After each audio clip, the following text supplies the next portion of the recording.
Anda kembali menyaksikan Lintas Banua Sepekan. Pemirsa, sebagai bentuk memberikan pembelajaran kepada generasi muda terhadap ragam bentuk seni tradisi, serta memberikan ruang lebih kepada cabang seni musik untuk bisa lebih eksis di masyarakat, Taman Budaya Provinsi Kalimantan Selatan secara perdana menggelar dialog dan workshop etnomusikologi selama 2 hari di Gedung Balai Rusari, Banjarmasin.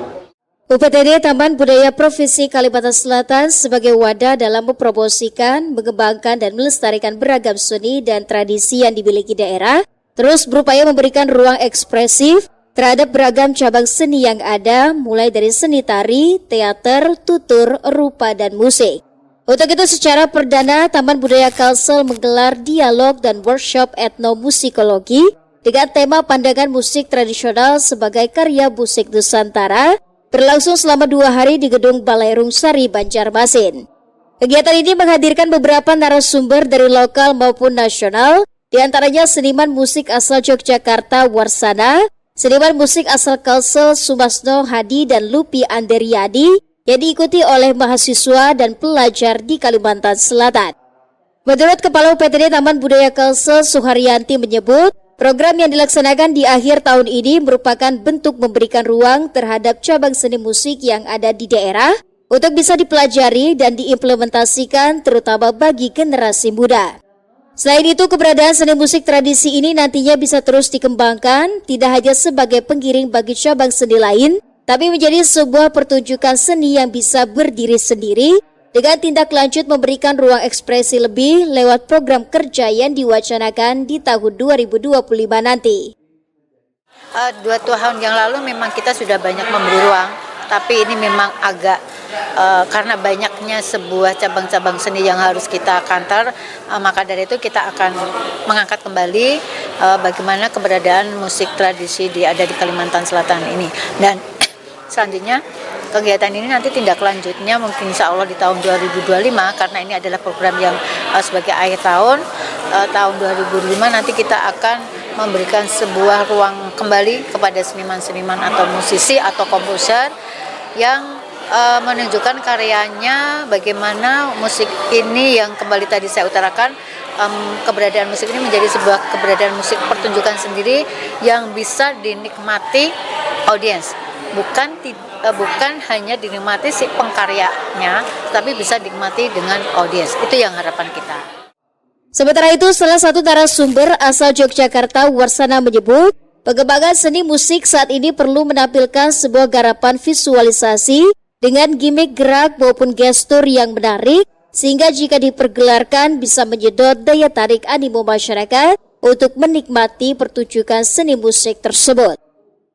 Kalau seni pertunjukan itu harus dipertontonkan, jangan hanya menjadi sebuah seperti laboratorium. Artinya pertunjukan itu perlu penonton. Artinya di dalam musik itu tidak hanya auditif, tapi bagaimana visual itu harus tetap dimunculkan. Sehingga gerak dan gestur itu menjadi sesuatu yang menarik. Ketika pertunjukan musiknya kurang bagus, tapi ketika visualnya menarik, jadi ada daya tarik, ada nilai magis tersendiri untuk menjadi animo masyarakat menunggu dan menunggu. Jadi kita mengkurasi, memang kita pilih, kita lihat seberapa progres mereka, karena ini untuk daya tarik. Karena kebetulan di Jogja juga banyak para komposer muda-muda. Nah, kita menampung, mengakomodir mereka, dan mereka sangat bahagia. Terima kasih diberikan ruang, diberikan ekspresi untuk kemudian kami menampilkan, dan itu menjadi stimulus serangsangan tersendiri untuk komposer-komposer muda untuk saya harus bisa tampil karena adalah satu prestisius bisa tampil di Taman Budaya. Warsana mengharapkan kedepannya jika kegiatan ini kembali digelar, Taman Budaya Kalsel bisa menjaring peserta dari kalangan seniman maupun pengelola sanggar sehingga bisa memberi nilai yang lebih aplikatif serta menjadi ruang rekreasi budaya yang saling melengkapi antar satu dengan lainnya. Erwin Yudanuari, Banjar TV.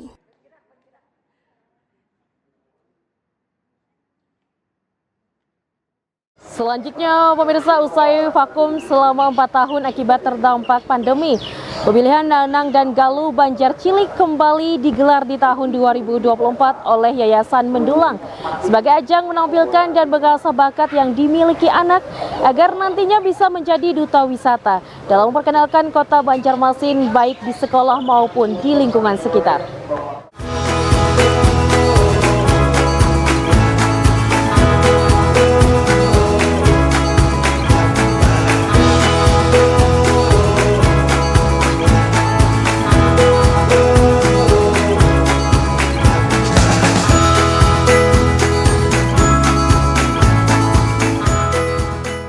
Sebanyak 130 peserta yang dibagi menjadi 2 kategori berdasarkan usia masing-masing mengikuti ajang pemilihan Nanang Galuh Banjar Cilik tahun 2024 usai vakum selama 4 tahun akibat terdampak pandemi yang digelar Yayasan Mendulang di salah satu kafe di kawasan Jalan Ahmad Yani kilometer 5,5 Banjarmasin Jumat 1 November 2024. Masing-masing dari peserta saling menunjukkan bakat dan kreativitasnya, mulai dari bernyanyi, menari, hingga pertunjukan seni tradisional seperti Bapandung di hadapan dewan juri berkompeten, diantaranya Desti Nisariani, Cahaya Kencana, dan Sri Hermina, untuk dinilai dari beberapa aspek kategori, seperti penampilan, public speaking, presentasi, makna busana, hingga bakat. Pemilihan Nanang dan Galuh Banjar Cilik ini merupakan wadah bagi talenta-talenta muda untuk menampilkan beragam bakat dan keterampilan yang dimiliki, terutama seni dan budaya di daerah sendiri, khususnya di Provinsi Kalimantan Selatan agar terus dikenal, dikembangkan, dan dilestarikan. Apalagi para peserta yang berasal dari generasi Z ini perlu mendalami lagi ragam khasanah seni dan budaya tradisi, khususnya penggunaan bahasa Banjar yang saat ini dinilai sudah mulai tergerus akibat era globalisasi dan digitalisasi, sehingga perlu upaya pelestarian warisan nenek moyang tersebut. Jadi betapa dengan hadirnya pemilihan Nanang Galuh Cilik 2024 ini diharapkan generasi muda terutama di Kalimantan Selatan, anak-anak untuk lebih mendalami budaya Kalimantan Selatan. Dilihat dari tadi penampilan mereka di mana ada menampilkan Bapandung, yang mana Bapandung itu sangat langka dan merupakan sastra lisan yang sudah jarang dipakai sekarang ditampilkan. Kalau misalkan dalam bidang tari itu secara umum lah, tapi ternyata anak-anak sekarang kurang pemahamannya terhadap gerak tari itu sendiri. Mereka bisa menggerakkan, tapi untuk memahami geraknya itu mereka masih kurang. Jadi yang hari ini luar biasa, adik-adik semua itu di luar ekspektasi saya, Bu. Jadi memang budaya Banjar ini memang tadi seperti Bu Mimin bilang, bahasa Banjar itu di sekolah pun mungkin lebih sedikit gitu yang menggunakan bahasa Banjar. Nah, apalagi kalau misalnya di luar bahasa Banjar ini mungkin sudah sedikit yang menggunakan gitu. Nah, dengan diadakannya pemilihan Nanang Galuh Cilik ini, adik-adik juga bisa menginterpretasikan bahasa Banjar itu lebih baik gitu. Dari tadi juga ada yang bahasa Indonesia, bahasa Inggris, dan bahasa Banjar itu tidak dilupakan karena itu poinnya ya Bu ya. Nantinya untuk babak grand final atau penilaian dalam menetapkan siapa Nanang dan Galuh Banjar Cilik tahun 2024 akan dilaksanakan pada besok Sabtu 2 November 2024 di Gedung Mahligai Pancasila Banjarmasin. Erwin Yudanuari, Banjar TV.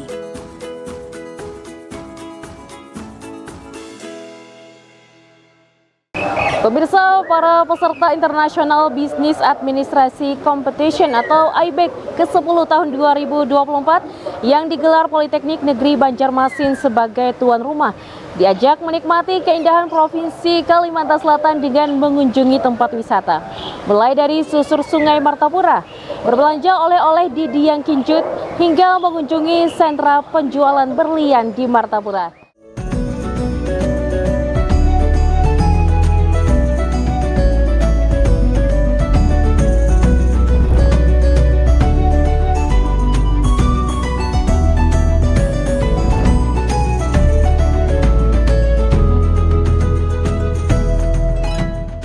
Usai gelaran kompetisi administrasi bisnis internasional 2024 di Balai Kota Banjarmasin, Ratusan peserta IBEK diajak menikmati keindahan Kalimantan Selatan dengan mengunjungi beberapa lokasi pariwisata yang ada di Kota Banjarmasin, Banjarbaru, dan Kabupaten Banjar.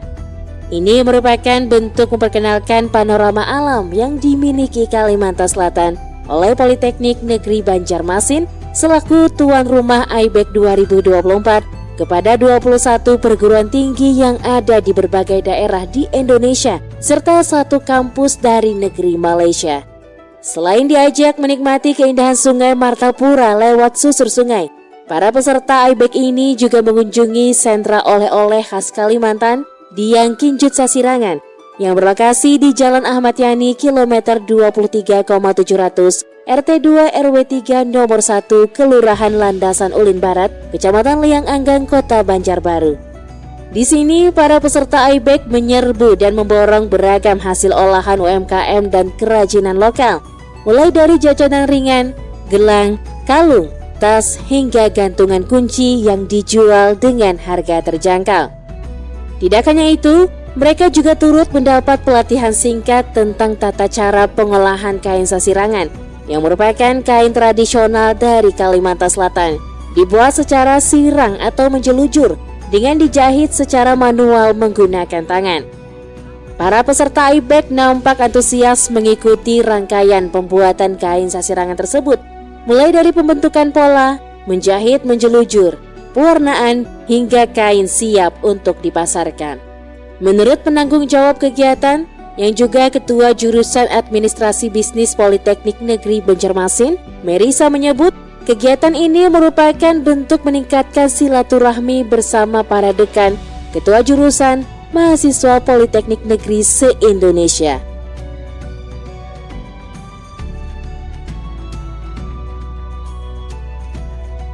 Untuk hari ini memang kita fokuskan untuk kegiatan pariwisata. Ya, kita memperkenalkan wisata sungai kita, ya, juga kuliner dan hasil dari karya masyarakat Banjar, ya, terutama untuk budaya produk lokal itu adalah kain sasirangan. Sementara itu, menurut Kandia dan Amanda yang merupakan mahasiswa asal Jakarta menyebut merasa berkesan dengan pariwisata yang ada di Kalimantan Selatan. Terlebih ini merupakan kali pertamanya berkunjung di Kota Banjarmasin dan kedepannya bakal berniat untuk datang kembali. Yang paling diingat sih sebenarnya tadi kita pagi susur sungai, itu kayak momen yang seru banget naik kapal bareng-bareng teman-teman, dan ada kisah unik sebenarnya tapi kayaknya itu kita ceritakan di balik layar aja. Tadi kita borong kerupuk amplang, terus ada madu juga, dan beli kain-kain untuk oleh-oleh di rumah. Seru ya pastinya, seru terus keren. Dan juga banyak hal baru yang saya temuin di sini, bahasa baru juga yang ada di sini, yang itu juga pastinya membuka perspektif baru lah, seperti itu. Beli tadi gelang, gelang khas Kalimantan itu sama gantungan kunci tadi ada juga, yang kecil-kecil untuk oleh-oleh di rumah, seperti itu.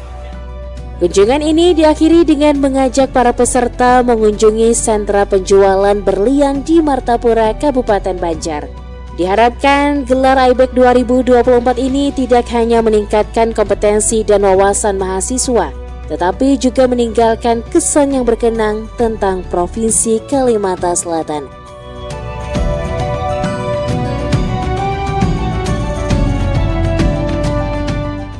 Erwin Yudanuari, Banjar TV. Baik pemirsa, tuntas sudah kebersamaan kita dalam Lintas Bandung sepekan minggu ini di edisi Minggu 3 November 2024. Sebagai informasi yang kami hadirkan ke hadapan Anda dapat menambah wawasan dan informasi untuk kita semua. Kita berjumpa kembali pekan depan di Lintas Bandung sepekan hanya di Banjar TV. Akhirnya saya Linda Stalina beserta rekan kerja yang bertugas pamit undur diri dari hadapan Anda. Terima kasih dan wassalamualaikum warahmatullahi wabarakatuh.